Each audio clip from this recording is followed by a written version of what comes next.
പലിശകളിൽ ഏറ്റവും ചെറിയ പലിശ പോലും സ്വന്തത്തിന് ജന്മം തന്ന ഉമ്മയുമായി വ്യഭിചാരം ചെയ്യുന്നതിന് തുല്യമാണെന്ന് വരെ ഹദീസിലുണ്ട്.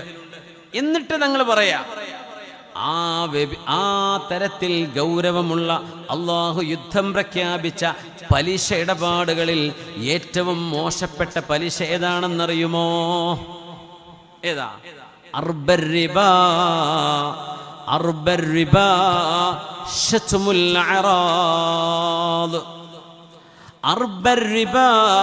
ശത്മുൽ അറാദ്. പലിശകളിൽ വെച്ച് ഏറ്റവും കൂടുതൽ ശിക്ഷ കിട്ടുന്ന പലിശ എന്ന് പറയുന്നത് മനുഷ്യരുടെ അഭിമാനം തളർത്തിക്കളയുന്ന വിധം അവരെക്കുറിച്ച് മോശം പറയലാണത്രേ.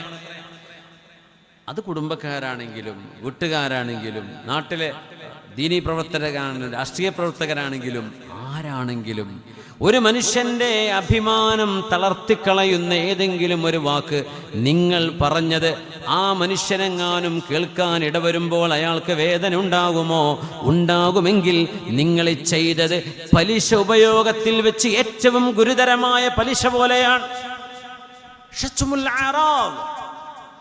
അഭിമാനങ്ങൾ പിച്ച് ചീന്തപ്പെടുക. മനുഷ്യന്റെ വിചാരം സോഷ്യൽ മീഡിയയിൽ അവനവന്റെ അക്കൗണ്ടും തുറന്നിട്ട് ആരെയും എന്തും വിളിച്ചു പറയാം.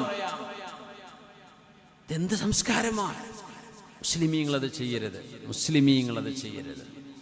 അതൊക്കെ ലൈസൻസ്, ഞങ്ങൾക്ക് എന്ത് ലൈസൻസ് ഉണ്ടെന്ന് വിചാരിക്കുന്ന പല ചിന്തക്കാരുണ്ടാവും. മുസ്ലിം ഇത് ചെയ്യരുത്.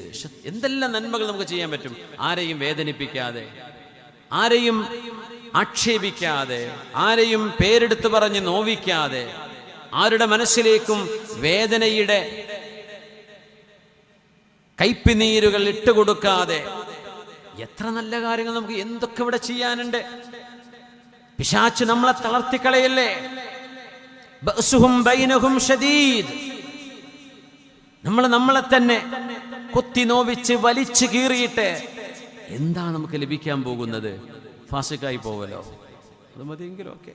പുണ്യ നബി പറയാ, ഫാസിക്കാവും മോനെ, ഫാസിക്ക് എന്നാ നിന്റെ പേര്.